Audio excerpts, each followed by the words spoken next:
Hello and welcome to our show, First Steps in Kabbalah. Hello, Dr. Leitman. Hello, everyone. Gilad, today we're going to talk about topics that every beginner asks and tries to scrutinize, and it takes time to digest it all, the human ego. We can look at it from many takes, but this time I'd like to look at it from the perspective of the wisdom of Kabbalah. And before we begin, I'd like to define the ego. This is what I found in Wikipedia. It's a state in which a person puts his needs and thoughts before anything and everything, and he is first in line. And if it's extreme, pathological, it's called narcissism. It's a state of egoism. Dr. Leitman. True. Gilad, usually when you want to curse someone, you tell them, you're an egoist. It's like a bad trait when you tell someone you're an egoist. I'd like to hear, what does the wisdom of Kabbalah say about the human ego? Dr. Leitman. The wisdom of Kabbalah truly appreciates the ego, appreciates man's desire to enjoy life, to enjoy everything. And that's it. Therefore, all of these definitions where we condemn the ego, incorrect. It's our nature. Besides the ego, we have nothing. Only different egoistic forms that fill us. This is what we have. Gilad, then why does human society condemn it in general? Dr. Leitman, everyone's an egoist, wanting for everyone else to be an altruist in relation to him. Gilad, sophisticated. Dr. Leitman, of course, I want for everyone to be in bestowal, myself in reception, and I'll be well off. This is how I was born. This is what I felt from my parents that really pampered me. And gradually I see that no one's pampering me. They're not thinking about my well-being. They don't care about me. Therefore, the world, I think, is a bad place. Gilad, is it a bad place? Dr. Leitman, no, it's what I am. It's exactly what I am, the way I think about myself. This is what each and every person thinks about himself, and that's the world. Gilad, so what's the purpose? Dr. Leitman, the purpose is, if we feel bad, we have to think about how to change the world. Gilad, but the natural choice is let the strongest win, like in nature, let the egoist win, Dr. Leitman. But it doesn't work that way because we're in constant struggles up to the point where we grow tired and die without solving anything. Gilad, you like watching nature movies, and sometimes I see lions, whales, the strong wins, Dr. Leitman, but they have no ego. Gilad, so why do they kill each other? Dr. Leitman, no, that each of them wants to eat, therefore eating the other. It's not being an egoist. He doesn't want to harm the other. Gilad, so it's not only delighting myself, but also causing harm to the other. Dr. Leitman, sure, this is what we measure the ego by. Wait a moment. That I am going to, a hen house, for example, and I grab some chicken, kill it, and make lunch for myself. Does that mean that I did something egoistic? Gilad, no, it depends on how we define it, because, Dr. Leitman, I killed a living body. What are you talking about? Am I an egoist or not? Like that wolf that eats up a sheep. Gilad, he wants to survive himself. Dr. Leitman, true. It's not that I wanted to harm that chicken. Like a wolf about a sheep. He doesn't think about harming it. He simply needs it by nature. Gilad, I think most people are that way too. Dr. Leitman, that's a question. This is the question then. If we're talking about the ego, then we're talking about man's desire that is directed at harming others. So this is already a developed state of the ego. Dr. Leitman, developed, yes, but developed in a way that we don't even feel it. When I want to get some job instead of someone else, that I don't want to stand in line and I cut in line, that I all the time think about how to be better, more than others, superior. These are already struggles of our ego. Gilad, so an ego is enjoying the suffering of another. It's not only thinking about myself. That's already a kind of advancement. Okay.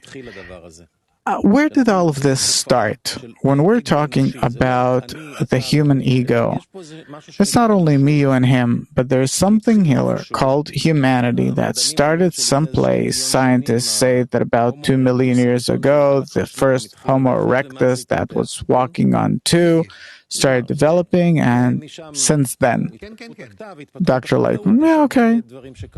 Gilad, and agriculture and many things that happen on the way. I don't want to get into that, but what is the human ego? Where, or when did it begin? Dr. Lightman, it gradually grew out of primitive, natural desires like there are in the still, the vegetative, and the animate. The very same way, out of the animate, a few millions of years ago, started developing someone called man. That's not a monkey or a savage, but a human being. A human being is what? Someone who has the desire to exploit others. Gilad, suddenly came this desire to exploit others, Dr. Lightman, because animals don't have that, and it doesn't happen suddenly. Gradually, this kind of desire developed to exploit others, and that's called ego. Gilad, slowly how? Dr. Lightman, in a way that they themselves didn't feel. Where did it come from? Gilad, so there was some tribe that lived peacefully, and suddenly one of them, Dr. Lightman, yeah, it began in the one, in the other, in this and that. Everyone wanted to defeat, to control, and so on. Gilad, so it existed throughout our entire existence. Dr. Lightman, look at children. How in a child it begins to awaken the desire to control, the desire to twist the world. How he starts lying. Previously, he didn't know how to do it. Things were simple, straightforward, and suddenly he starts to be sneaky. Gilad, yeah, it's very funny when children start learning about lying. They really enjoy it. Gilad, yeah, they repeat the same, Dr. Lightman, they repeat the same processes we went through. Gilad, going back, most of our life as a human species, we're kind of hunter-gatherers. We moved from tree to tree, we gathered fruit, and then we learned that we can hunt animals and move less. Then we learned that we can domesticize them and grow later crops and so on. If we look at the period of the existence of mankind, this is how we lived most of our life. Suddenly, something happened. You're saying that it's gradual. Dr. Lightman, it developed out of man, out of his life, that he didn't know why and how, but naturally this is how he started behaving. And there are such in which it grew more and those in which it grew less.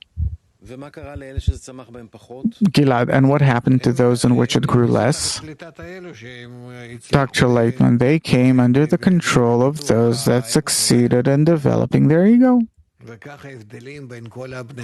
And this is how the differences between people, nations, groups. Gilad, what I want to ask about this growth isn't linear, meaning most of the time the ego wasn't that developed, and suddenly in the past 2,000-3,000 years, there's this leap, and the more we advance, the stronger the leap gets, the more it accelerates. Why is it so? Dr. Lightman, true. Laws of nature. I can't explain it, but it's possible to find different foundations for it. But why is that important to me? What's important is that it is developing, and we are already as a result of this development. Gilad, we're a result of this entire thing. Dr. Lightman, yeah.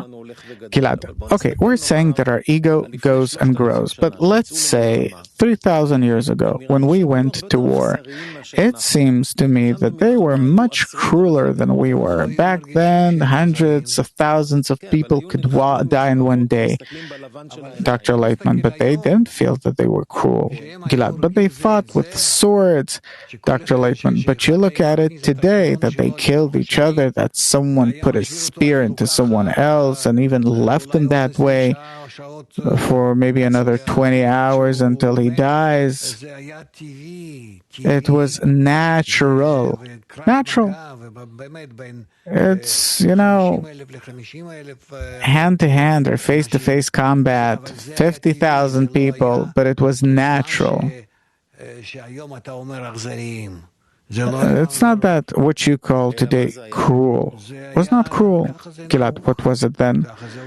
Dr. Lightman, that was customary. That's how you do things. Gilad, I understand customs set by society, but I'm looking at this phenomenon called ego. Why are they considered to be more gentle than we are, that we can't see a chicken being slaughtered? Show a child how you kill a cow nowadays, he'll become a vegetarian, meaning something changed, and we call it an increase in ego. But apparently it's the opposite. Dr. Lightman, true. The ego changes, our will to receive changes, we're becoming more egoistic, and thus more subtle. Our ego is becoming greater, and therefore much more sensitive. Gilad, can you explain? Dr. Lightman, because we are developing. In our development, out of our primitive ego, we're developing in height and to different phenomena that previously we didn't feel as something egoistic, and today we do. Today we feel things more and more, and therefore we have developed psychologically, philosophically, and we have different social sciences, music, literature. Where does all that come from? Because our ego became more sophisticated, deeper, gentle, subtle on the one hand. On the other hand, we're becoming much crueler toward one another. Gilad, and that's expressed in what? Dr. Lightman, in that today I can push a button and kill 50 million people with a nuclear bomb, and I have no problem doing that. Gilad, for the person pushing the button, but most of the people, Dr. Lightman, and the person pushing the button could, on the other hand, be a very gentle person. Gilad, yeah, that's interesting. You could see it on Nazis, with Nazism in Germany. A nation that no one believed that such cruelty can come from. Musicians and so culturized, and you're saying that this goes together, the development of the ego and being gentle and sensitive on the one hand, on the other hand, willing to kill masses. Dr. Lightman, yeah.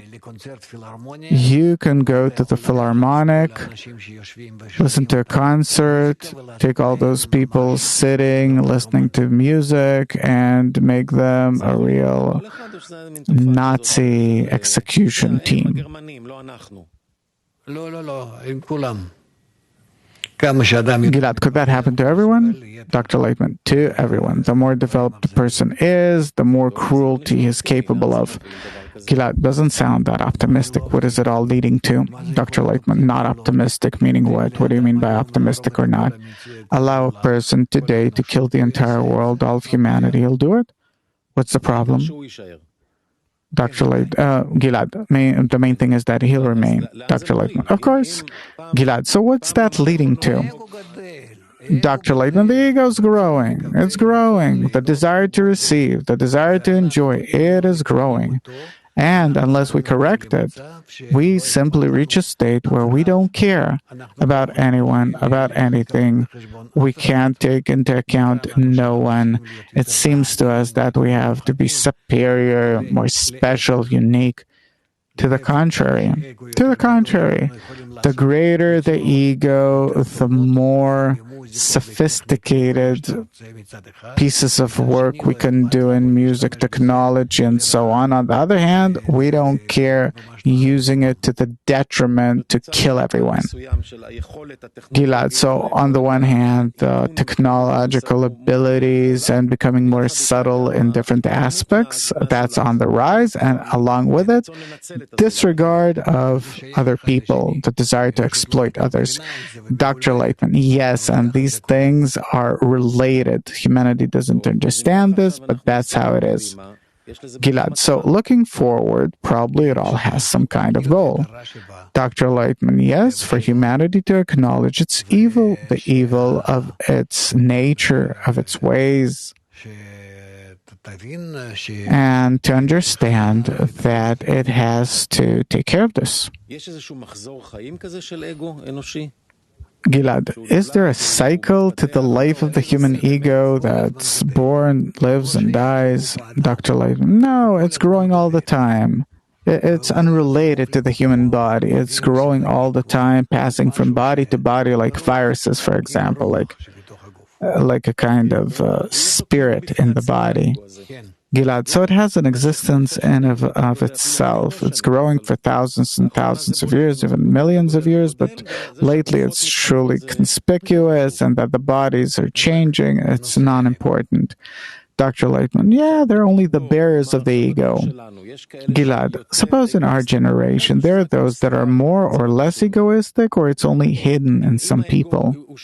If the ego is a collective ego of all of humanity, then how is it that you see that someone who controls everyone else and others are subordinated to him? Dr. Lightman, we are in a kind of one dish called the soul, and everyone there functions according to his personal ego, but we're all interconnected, and our role is to reach a state where we discover that we're interconnected, and the way that we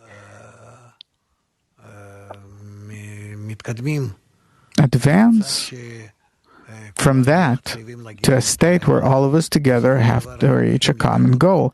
Eventually, we have to discover that we feel bad because we want to harm each other by our ego, and from the blows that we will discover, we'll find out that we have to be interconnected, that we have to help each other in order to, let's call it, defeat our ego. Gilad, so if today there's someone who's a tycoon, who's a multi-billionaire, and that he controls millions and millions of people in their actions, and there's someone else living in some remote tribe in Africa, they're both connected? Dr. Lightman, yes. Gilad, both under the same degree of the ego? Dr. Lightman, yes.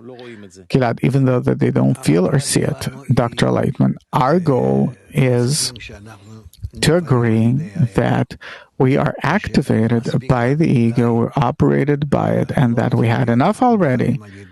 We don't want to be activated or operated by it, but to the contrary, we have to rise above it and to use it from within the ego, to use the ego by the ego in order to change our life.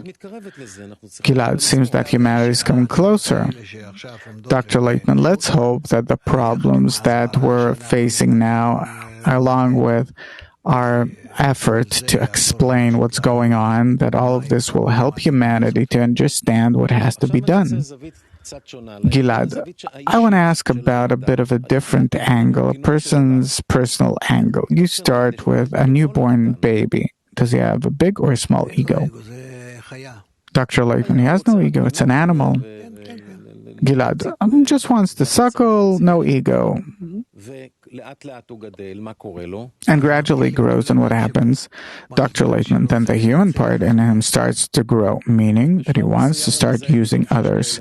Gilad, meaning at some point he sees that there are others around him besides his mom and dad, suppose, and then he makes contact with them, and then what? Dr. Laitman, he wants to use them for them to take care of him, do stuff for him, buy what he wants.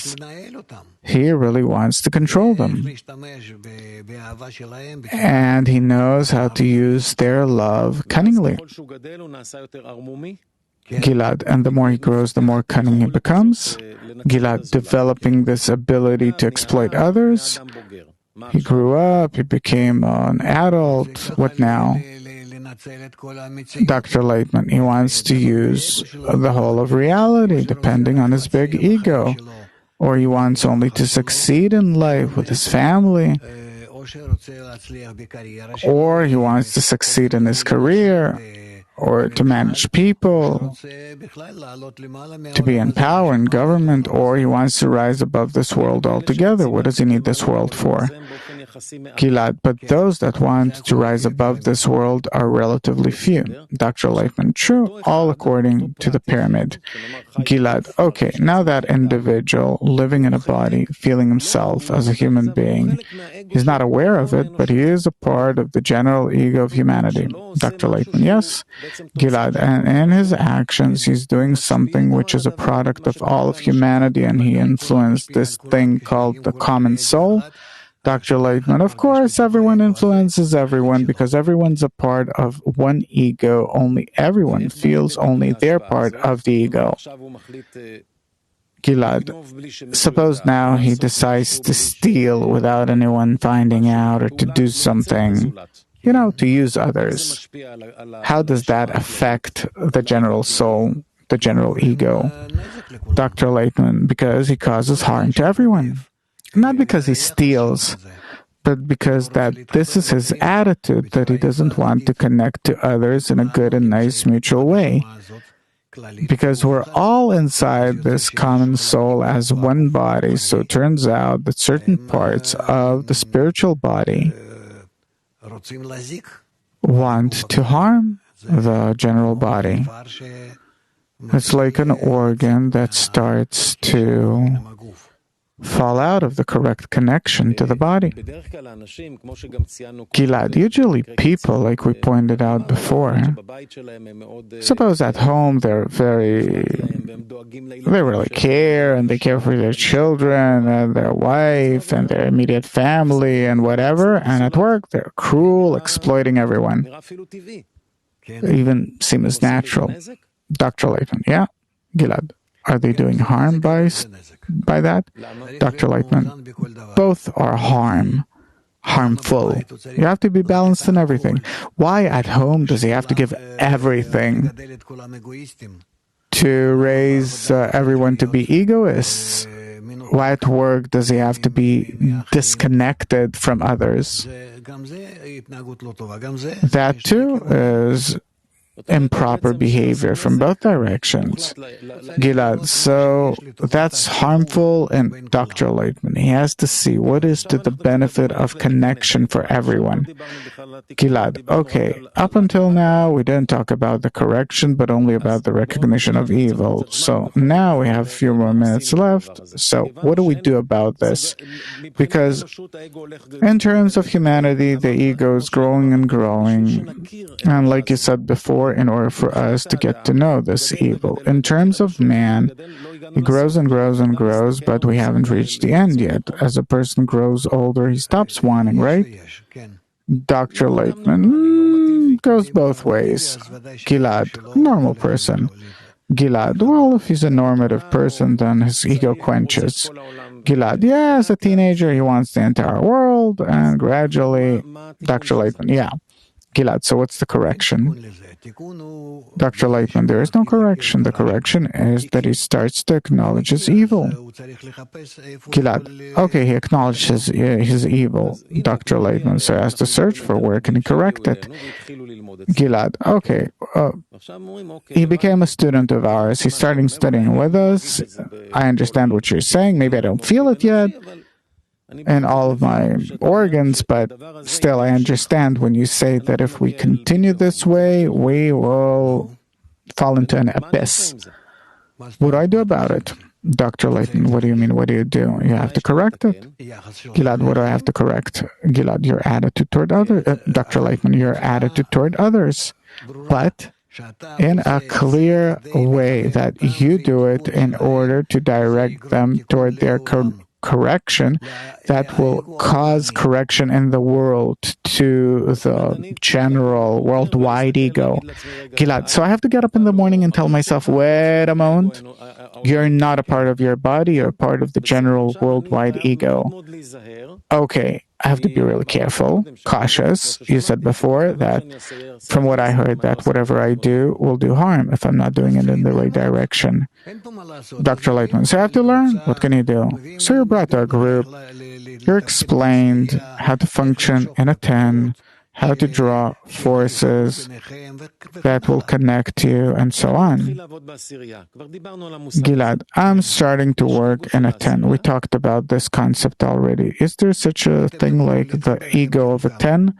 Dr. Laitman, if you'll start connecting, you'll see how much. Gilad, what is that thing, the ego of the 10? Gilad, it is the ego that comes through the cooperation with everyone else that grows as a result of their connection, that starts changing them and positioning them one opposite the other, and everyone together, maybe against the external world.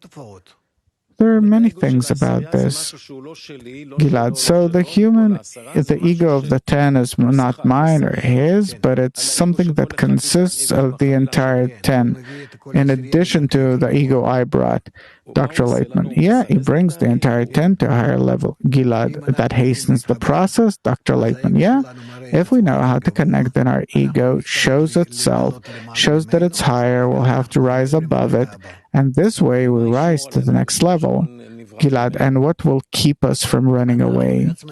Dr. Leitman, we ourselves? Gilad, how? Dr. Leitman, we have to help each other. We'll have to help each other all the time to nonetheless hold inside our little boat. Gilad, I can barely deal with my own ego. Dr. Leitman, but if you think about the other, you will not be harmed. Gilad, so I don't have to think about my ego, but about the ego of the friend. Dr. Leitman, the more you think about your friend, the more it protects you. Gilad, we're 10. So then develops a new ego that hastens things, and how do you correct it? Dr. Leitman, you rise above it. There's nothing to do with the ego or about it. You rise above it, and then through mutual bestowal, that's called to rise in mutual bestowal above the ego, using the ego in the form of bestowal. Gilad, so to try and summarize what we talked about today, humanity is developing, its ego is only going and growing, and even though that it seems that in the past we were crueler, that's incorrect. But today, Dr. Leitman, today we're much crueler, Gilad, because on the one hand, we become more finite, more subtle in technology and things like that. On the other hand, we're much happier about the suffering of others. Okay. We also talked about a person's personal perspective, that once he's born, he's like a little animal. Gradually, his ego grows, reaching a peak, and as he grows or becomes old, he gradually quenches.